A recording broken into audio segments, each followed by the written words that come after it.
thank you all very much for being here. I should especially thank Erin. I think it was a little over a year ago when she first asked me if I could do this. I was over in Malaysia, and I'm glad I'm back and I can finally come and talk to you about this. So as a group of environmentalists, I know some of you have already heard at least a little bit about palm oil.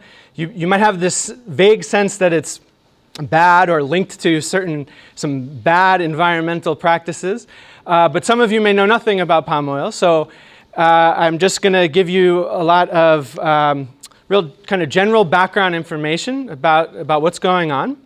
And then I'm going to focus on the negative impacts that the expansion of palm oil plantations is having environmentally and socially. And then I'm going to talk a bit about the kinds of things that are being done to address these problems. So this is the oil palm tree itself. And I think it's a mistake to think of oil palm equals bad. I think that there's often this kind of idea, and I think that's a bit too simple. So this tree is native to Western and Central Africa. And it's been, for thousands of years, it's been a very important food source for the people there. It grows kind of semi-wild in the forests. And people harvest the fruit and they extract the oil. This is what the individual fruitlets look like. And when you cut them open, it's mostly this kind of orange pulp that's kind of fibrous, and they can squeeze the oil out of there. And that's where the palm oil mostly comes from. You can also see there's this kind of nut inside the kernel. It looks a little bit like a tiny coconut. And that's the palm kernel, where they also get palm kernel oil, relatively small amounts of that. But that's also part of why this is important.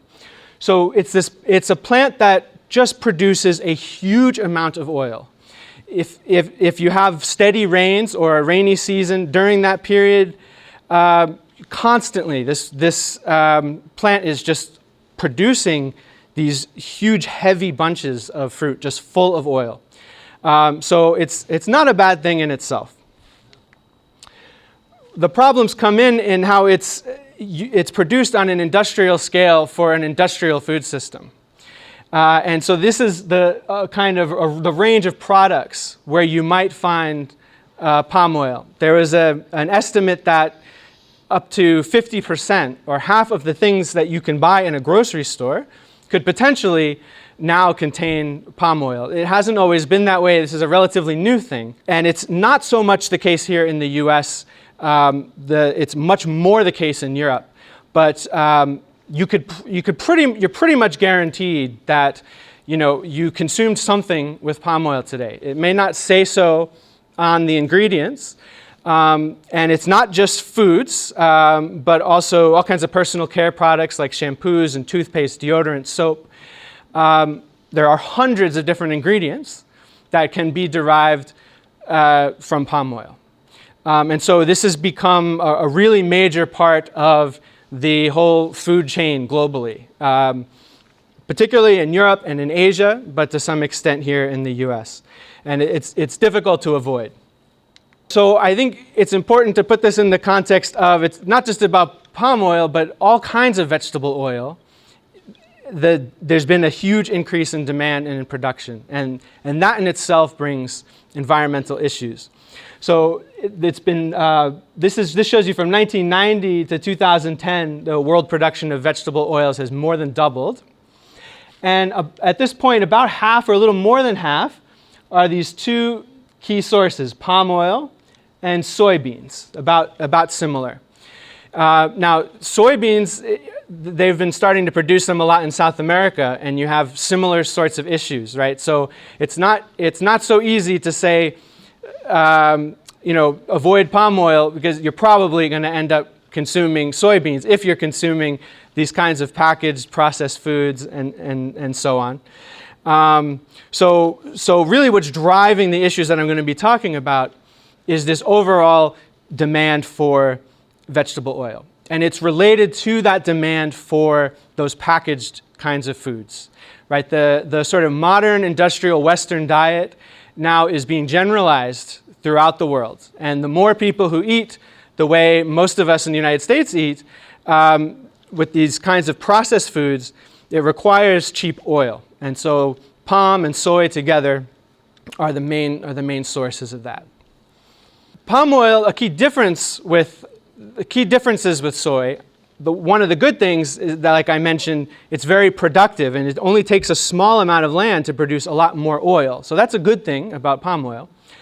But the tricky thing is that it can only grow in tropical, moist environments, basically where tropical forests are, which are very fragile and important ecosystems. And this map here shows you basically part of Indonesia and all of Malaysia. And in this small area of the world, at least 70% of the world's palm oil is produced here. And this is a map from Global Forest Watch. It's a nice website that has a lot of data about environmental change. The pink, which probably from where you're sitting takes up most of the map, that is forest cover that has been lost since 2000. So a huge amount of deforestation. And although palm oil is not the only driver of deforestation, it's not a coincidence that this deforestation has been happening when the whole world has been turning to palm oil as a major source of raw material. So it's really a major driver of deforestation in these critical tropical environments. The green, if you can see it, the dark green, is all that's left now of the really fully intact rainforests in this region. And there's a lot of endemic species that are facing very severe endangerment because of this loss of habitat.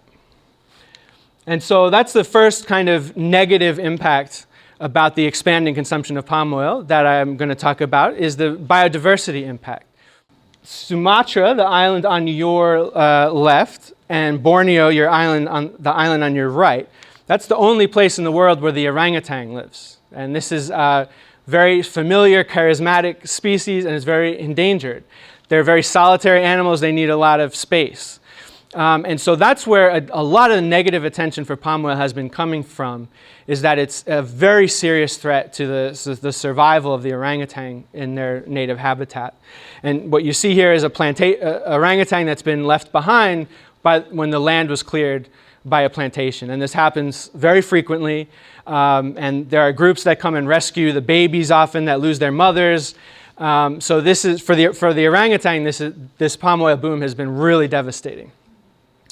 They get the most attention, but there's lots of other species that we don't even know about. I used these butterflies from Borneo just as an example that are also endangered because of this conversion of forest to plantations. There have been studies on the wildlife that live on plantations, and there is wildlife, and a well-managed plantation can host more wildlife, but the diversity of wildlife on a plantation is always much, much less. Because it's mostly just these palm oil trees growing and not a natural ecosystem. So we don't even know how many species might be threatened by this large-scale conversion to palm oil. The other very serious environmental issue has to do with climate change. Because as you may know, forests, and especially tropical forests, are like the lungs of the earth. And they're like a carbon sink, right? When you have forests that are intact, the carbon dioxide stays in the wood, in the plant life of the forest, in the soil, and so that is an important balance to emissions and climate change. So just the fact that you're getting rid of forests is a big problem when we're trying to deal with this urgent issue of climate change. But especially important in these environments that I want to talk a bit about is the issue of peat land. And that's what you see in this picture. So peat is sort of, in a really wet environment, you can have plant material that doesn't fully decompose into regular soil. And from what I understand, this is how coal eventually forms. So you have these layers and layers of plant material that accumulate, and it's so wet that it doesn't, it just kind of stays there and accumulates. This is not good agricultural land, but it's being used for palm oil because it's cheap land and it's wet, and so it's being converted to palm oil plantations. And this is, in some way, this is potentially even worse for several reasons than the deforestation. So you see on your left, you can see a canal that's dug to drain this plantation that's going to be built. Because these are wet environments on any plantation, you have canals for drainage. But when you do that in peat, the peat dries out, and so it can decompose. And they call it subsidence, where they, in a place like this, they'll typically put a ruler in the ground to keep track of it, because every year you'll lose a few inches of soil. It'll actually be going down once you drain this land. And it's subsiding because it's decomposing.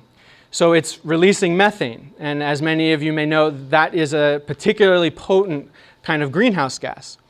So from a climate perspective, we really want to stop the conversion of peat into these kinds of plantations. And what you can also see, well, you might not be able to see so well in this picture, this land has just been burned to clear it, and the peat is burning. There's a thick smoke coming from the ground, and that can continue for weeks, right? Because it's this organic matter, right? So burning on peat is really a disaster, and it's releasing tons of carbon into the air. And that links to even a more immediate problem. Beyond the ultimate effects to climate, we have a serious air quality issue for the region. So on your left side, you see a map of from 2013 that shows fires that were visible from satellites. And there's fires all over Asia, but in the central area of Sumatra, where there's been a lot of this plantation development, it's just this crazy hot spot, right? There's hundreds of fires burning at the same time. And this is a fairly typical burning season since the 1990s, since the palm oil plantations have begun. These fires have gotten more and more frequent, more and more bad, and the smoke just kind of blows to nearby Singapore and Malaysia. So in the picture on your right, you see the air quality in Singapore during the burning season. Normally Singapore isn't the most polluted city. The air quality is fairly typical urban air quality, but when the fires start, and keep in mind this is hundreds of miles away, right, where all these fires are happening, that's what the air looks like. When I was in Kuala Lumpur, even further away, and in my apartment, much, much smaller than this room, during a few days, I could see the smoke, right? This is hundreds of miles away. I've never seen anything like it, right? It's just incredible. The emissions that are coming just from Sumatra, a very agricultural area, during this season is equivalent to the entire United States economy, with all our cars and everything, just the fires that go on during the burning season. And this has been much worse because of the palm oil development. And it's a big impact on health, right? My nieces who live in Malaysia, they could miss a week or two of school a year because the air quality just becomes too bad, and people have to stay home. And in terms of asthma and everything else, this is really horrendous and a big political issue. Those are kind of the environmental aspects. I'm going to talk a little bit about some of the social issues. And a lot of these have to do with labor. What you see in this picture is child labor, which is a complicated issue because in low-income countries and rural areas, people depend on this income. But there's really a widespread problem of child labor on palm oil plantations because there isn't enough investment in education when they're building these plantations. Like they promise to build schools for the children, and they often don't follow through. And so this is one kind of labor issue, the exploitation of children. But in other cases, you have sort of human trafficking and slavery, including adults, really egregious abuses, because these are in rural areas, isolated in countries that have weak governance, and you have a lot of money coming in to build these plantations, a lot of demand for labor, and so there's a real human cost here. And that's interrelated with the land conflicts, because a lot of these palm oil plantations don't get what is called free prior informed consent from the local people. So you have people living in the areas who use the land who may not have formal property rights, but the plantation decides to make a plantation, and the government gives them access. There's often corruption involved. And the people are very unhappy. This picture is from Nigeria in West Africa, because at this point, this is a global phenomenon. It's not just Southeast Asia, but all the tropical countries have palm oil investment at this point, or most of them. And this tension often leads to human rights abuses. There's suppression of the protesters who want their land, or at least want decent jobs, Right, and so this is something that is in part driven by the demand for palm oil. Okay, and so just to sort of quickly recap what I've gone through here, on the environmental side, right, we have the threat to biodiversity, we have the threat to climate, we have air quality, and then we have the labor issues and the land issues. So a whole mess of problems at which these palm oil plantations are at the center. So what have people been doing about this? The reason that I think some of us, including myself, have even heard of this is because of some high-profile campaigns by environmental activist groups that gradually in the 90s and especially in the 2000s really started to bring attention to this. So Nestle, and especially Kit Kat, was the target of an early, very successful campaign. In Europe, they ran these kind of disgusting television ads where somebody is opening a Kit Kat and biting into it, and it's an orangutan's finger. And so this got a lot of, Nestle was very, very upset about this. They don't want their product portrayed in this way. And so they came around pretty quickly and said, okay, what can we do? What can we do? This is an ongoing process, and you see a banner drop here, which is another tactic that's been used by some of these groups.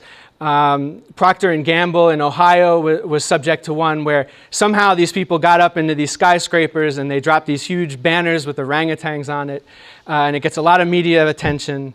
And so it's got people talking about this and got people very concerned about the negative impacts of palm oil. So as this started to happen, if that's the stick, there's also been a carrot approach, and the World Wildlife Foundation or World Wildlife Fund, the WWF, they had this idea around 2006 to pull together all the different stakeholders in the palm oil supply chain. So they went to Unilever, which is the biggest consumer of palm oil in the world. They went to banks that fund plantations. They went to retailers. At this point, Walmart is a member. So they got together and said, what are we going to do about, we don't want palm oil to be destroying the environment. We definitely don't want this negative publicity. How can we make sure things work out better? And so they came up with this voluntary standard. So if you've heard of fair trade coffee or even organic as a standard, it's a very similar idea that producers can choose to be certified sustainable palm oil. And a lot of the rules that in order to be certified sustainable just has to do with following good business practices. But there are some specific environmental and social provisions. So to be certified sustainable as a palm oil producer, you cannot burn on your land, period. And you cannot destroy high conservation value forests, right? Only forests that have already been degraded. So if palm oil is produced according to the RSPO standard, most of the really big issues that I talked about, if they're totally solved, they're at least contained to a great extent. And there are, fortunately, teeth behind the standard, because you have the pressure on the buyers, like Nestle and Unilever and Walmart and everybody. They want sustainable palm oil. They're committing more and more to this sustainable palm oil. And when the producers want to be certified, because the big buyers are looking for it. And if the producers don't behave, there are consequences. Because the environmental groups are watching closely, and when they see a certified plantation doing bad things, then they go after them extra hard. And sometimes these companies get kicked out of the standard. And there's a big lawsuit going on now with a Malaysian palm oil company that's upset that they've been decertified. But they broke the rules. The rules are being enforced. So there's a lot of kind of criticisms that this isn't doing enough, but there are real teeth behind it, and the certified palm oil is significantly less damaging. Especially now, they've been. At first, this only was including the big plantation companies. There was criticism that it left out the small farmers. They've been working on that now. It's hard to get small farmers included in something like this, but they're starting to do that too. So this has really been a really major factor in containing some of the damage associated with the plantations. But I think ultimately, as long as there's a growing demand for vegetable oil, there's going to be pressure on tropical forests. And so I like to emphasize that the importance of building a sustainable food system overall. And that goes beyond saying palm oil is good, palm oil is bad, because in tropical environments, palm oil can be part of a sustainable food system. But here in the temperate United States, right, we need to eat a bit differently, right? If we can't all be importing tons of oil from all over the world cannot support that. So I put a picture here of the farmers market in downtown Binghamton, and there's a lot of other really great local initiatives that some of you may know about, Vines and the Whole Share Buying Club. You can ask Aaron about that if you haven't heard about this. So just by moving away from this industrially produced food and eating locally, that's a very important part, I think, of dealing with this issue and taking off some of the pressure on tropical environments. And you can kind of see this as part of a three-pronged strategy that the environmental movement as a whole has kind of managed, where different groups are focusing on different parts of this, but you have the naming and shaming campaigns against the corporate brands. You have the people working to expand the market for certified palm oil.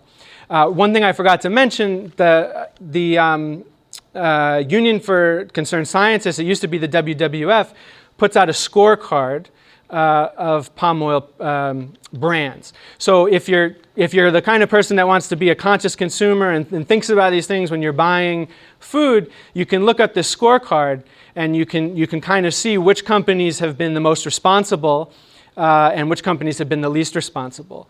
And I think it's notable Nestle is at the top of the list now because they were hit so hard. So they've taken this very seriously. But at the same time, right, we need to be thinking about building a totally different kind of food system. And all of these things can kind of go on together. And I'll stop there and take any questions we can discuss. Thank you.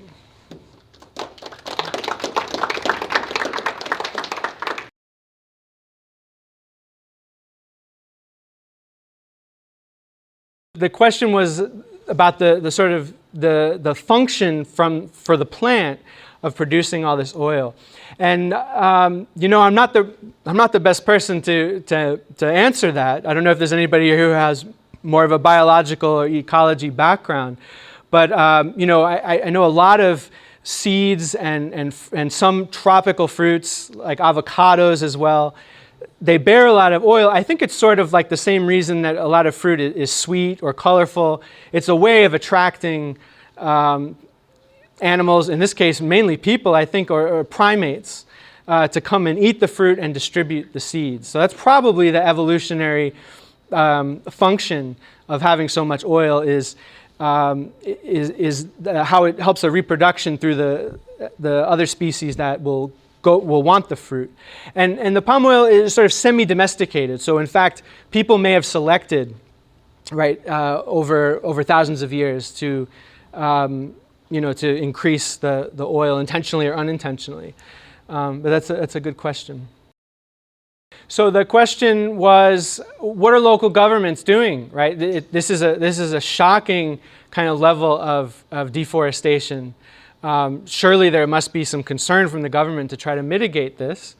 We have some friends from Malaysia and Indonesia that you may or may not want to comment, but I mean, I think it's very complicated. I think to some extent, yes, these governments have an interest in protecting forests, and that's why if they didn't, there'd probably be nothing left, right? There is some protection of the forest, but they're not doing enough. Now, why are they letting things get so bad? I think partly because it's about the money, right? There's so much money to be made. This is a significant share of the exports of these countries. So they really want to. They don't want to see. They want to see palm oil production increase. They have to balance this with these other concerns. There's definitely a factor of corruption, and you find that in the more corrupt local places, you find some of the most palm oil development is happening, because you've got people that want to sell off the forests and pocket the money, and then once the forests are cleared, hey, just build a plantation, why not? So there's a lot of there's a real governance problem here, and a lot of local people are saying, hey, we can produce palm oil. There's a lot of small farmers that want to produce palm oil. Just build the mill for us, and we'll farm, and we can do it responsibly. I think really corruption is the word. That it's just that these governments are doing what the plantation companies want to make a quick buck. And with the air, I think that with the air quality thing, it's very interesting, because you have Malaysia and Singapore are getting a lot of the damage from this, and they're pointing their finger at Indonesia, saying, "Hey, you have to do something. You have to stop the fires." Well, most of the plantation companies, a lot of them are based in Singapore and Malaysia, so they're getting the money from this. So, it's a very complicated web of a political mess there, and I think people locally are going to have to, continue to work this out. There was an interesting article recently in The Guardian about, linking this to the genocides in Indonesia. In the 1960s, there were genocides that have not been talked about until very recently. They're just because of a movie that was made, people in Indonesia are starting to talk about, there was this genocide and these people haven't been held accountable. And this article, I think, was making a very good link by saying, when you have government that is so unaccountable, that's the key here. That's why this is happening, right? So there has to be political change in these countries. And they're not really happy about the RSPO. I think is kind of interesting that even though a lot of the plantation companies are getting on board because they realize it's in their interest, the governments are saying, no, this is bad. You're just bad-mouthing us. So I think it's good. It's putting the eyes on them, right? If it wasn't for the palm oil controversy, I think there might be less international attention, they have to care about that to some extent. The question was, what is the alternative that we can produce locally in New York? Well, the one point that I want to re-emphasize is that the demand for oil has to do with this very industrialized kind of food system. When you look at traditional diets throughout human history around the world, the level of fat consumption, first of all, generally very low, except in places where there happens to be a lot of fat production for whatever, and you eat whatever is local, right? So in temperate environments like this, like in in Europe, in the Northeast US, right, people have generally relied on animal fats to a much greater extent than vegetable oils because in this environment that is easier, more efficient to produce.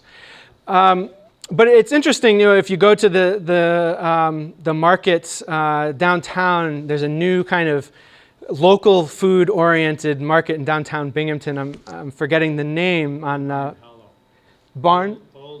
Old Barn Hollow on, I believe it's on State Street. They actually have a few locally produced oils there. They have different kind of basically melon or pumpkin seed oils. Sunflower seed, that's a big one. It's one of the major oils in the world food system, and it can be produced here in this climate. So to sort of summarize my answer, it's on the one hand, we should be eating, if we're eating sort of, I saw over there the omnivore's dilemma, right? There's this slogan of, eat food, mostly plants, and things your grandmother would recognize as food, right? So if you eat kind of simple, more traditional foods, you're going to be eating less fat, and you're going to be cutting down on the demand. But at the same time, yes, we can absolutely produce. We need fats. It's a basic part of our diet, and we can produce them here in New York, and that's not to say that there's no place for imported vegetable oil either, right? I think that's an open discussion, right? The point is that we need to have a sustainable food system, whatever that may end up looking like. So the question is it sounds like palm oil is not something that we eat as oil. It's sort of kind of a hidden ingredient in food, and that's exactly right. In the countries that produce palm oil, they're using it as cooking oil.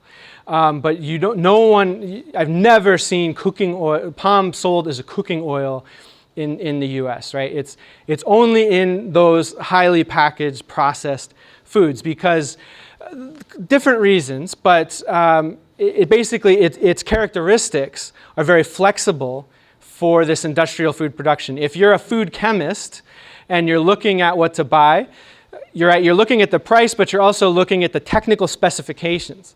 And it turns out that palm oil is very good from that engineering perspective. So that's exactly right. That here in the U.S., we don't really encounter palm oil as food as such. It's really an industrial raw material for manufactured food and other manufactured products.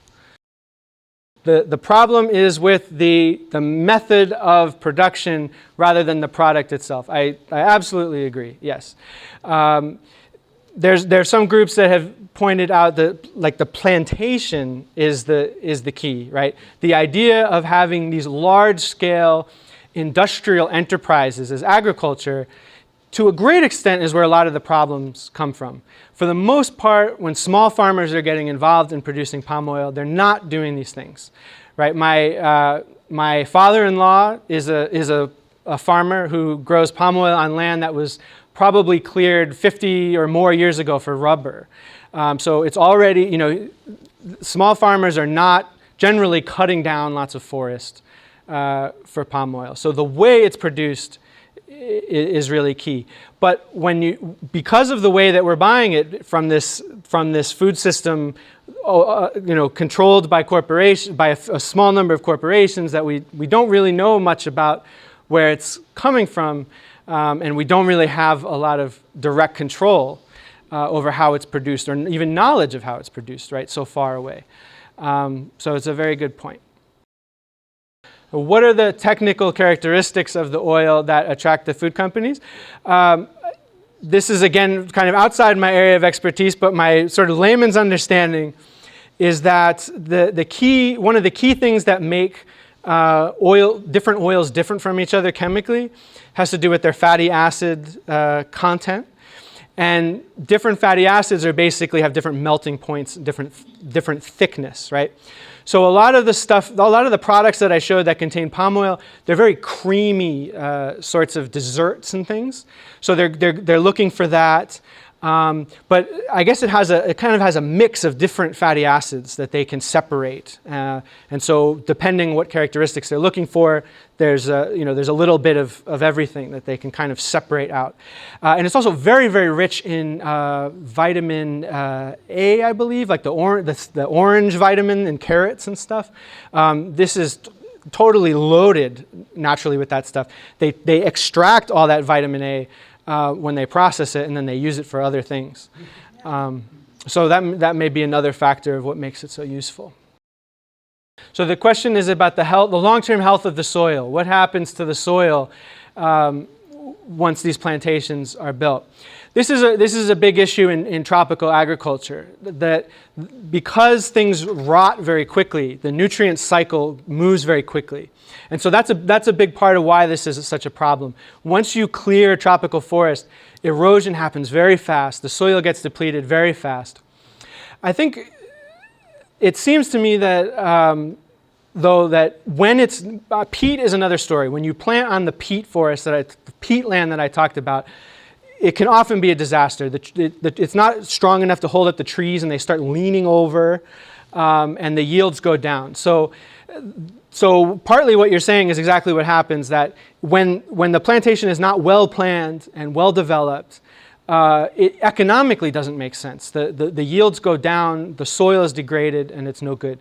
It's when the plantations are well planned, when they're on flat land, when the ground is kept covered, it seems that they're able to, there are palm oil plantations that now have been producing for close to 100 years, and they're still economical. So they probably need more and more fertilizer over time, but I guess the nutrient needs of the palm oil tree is not that high. They're not dumping tons and tons of fertilizer on these plantations, which is a good thing. But when it's not well managed, then the damage to the soil can be really horrendous. And then that becomes damage to the rivers too, because then the soil washes off into the rivers, and then you have problems for people who depend on the fish. Right, in some of my research I saw already in the 50s, they were saying, we're not going to be able to get boats down the river if you keep building plantations, because once you clear the land, the soil washes into the river, and it just creates all kinds of problems. That's definitely a factor, right? So he's saying that these are naturally saturated oils, so they're very stable, right? And that's when you're talking about making these manufactured foods, shelf life is a key concern.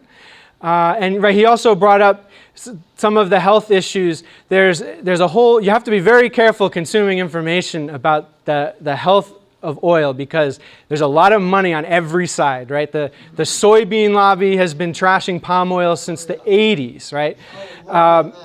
And there's all this back and forth about, this amino acid is bad, or this, saturated, unsaturated, right? It goes on and on and on. And behind most of this research, as far as I can tell, there's always some money, right, in some agricultural interest that wants to trash the other one. I try not to get too wrapped up in that, which oil is good and which oil is bad. But I think that really key point, though, is that what's driving this demand when you're manufacturing food industrially, you want something stable, and that's a key benefit of these oils. You don't have to hydrogenate them or add the hydrogen to make them stable. When land is cleared for a plantation, that's usually a long-term prospect, right? It takes the life of an economic life of a tree, a palm oil tree, could be easily 25 years or more. If any land that's being cleared at this point is probably being converted over to palm oil or some other kind of plantation.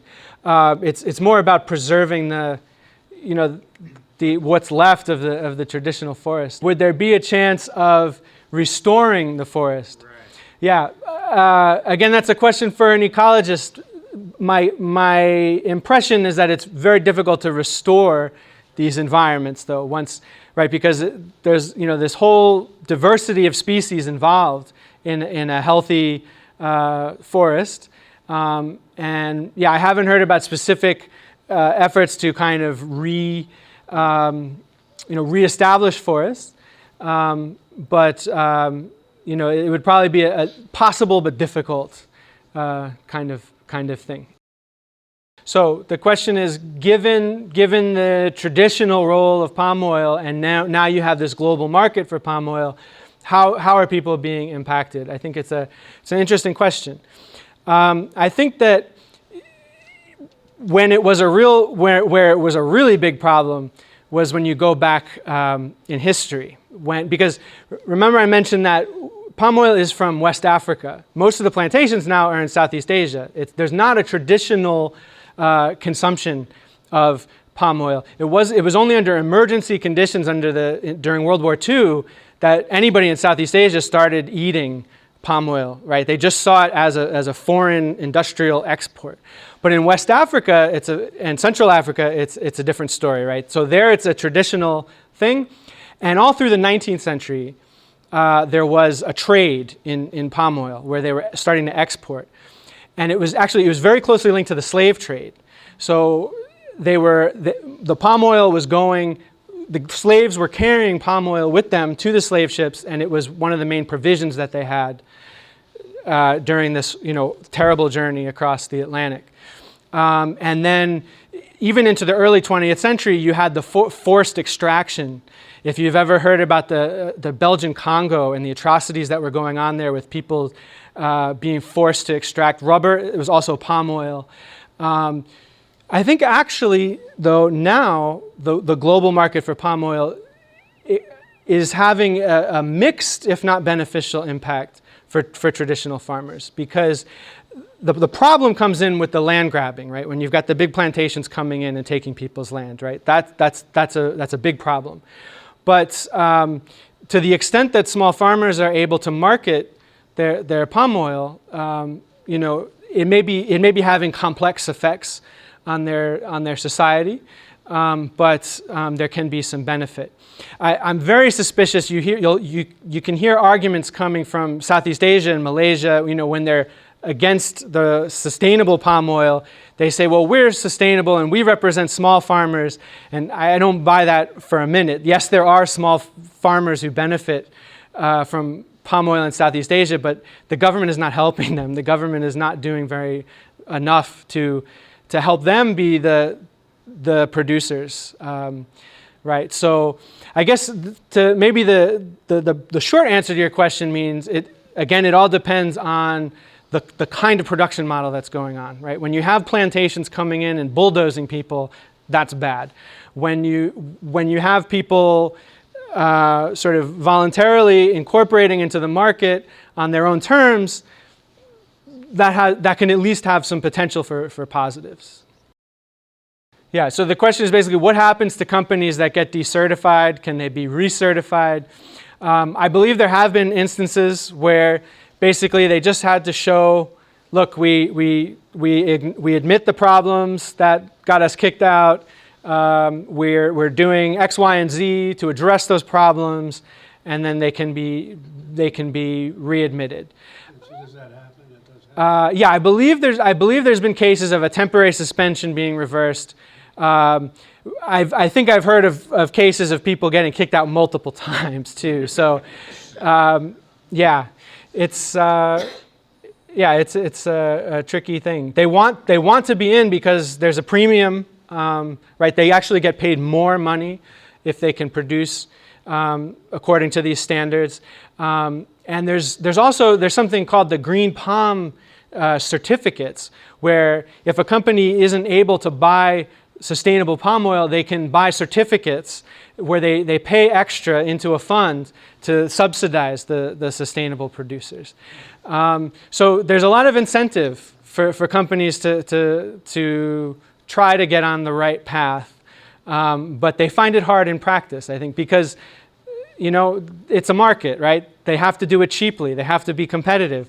And if you can get away with something when nobody's looking out there in the middle of the rainforest, they're going to get away with things, or they can't even control it, right? Sometimes it's just a matter of we can't even control who's burning on our land. They can blame it on the local people, and in some cases it might be true because it's difficult to manage these plantations on such a large scale.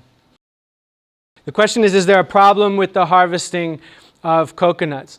My understanding is that a lot of the coconut oil production is still small scale. The coconut has been around for so long, and a really key thing about coconut that I didn't mention about palm oil, the palm oil has to be processed immediately. You need basically a factory to process the palm oil. So that's a big reason why palm oil has been dominated by these large plantations, where coconuts can be grown much more easily by small farmers.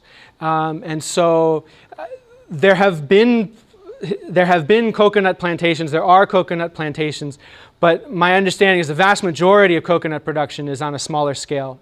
And so I think that's part of why you don't hear very much about a problem with coconut oil. But it's also not expanding at the same rate because, remember I said palm oil has the two kinds of oil. So the palm kernel oil is very similar to coconut, and it's used for the same applications. The regular palm oil tends to be used for different kinds of applications.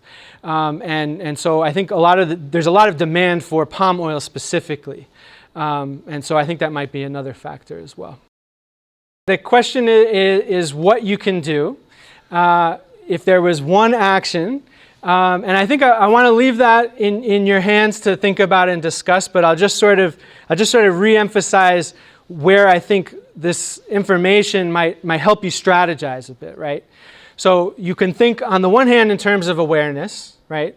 But I think, given that a lot of the consumption of palm oil is more in Europe and stuff, I think you might think more in terms of the local, right, other local food issues.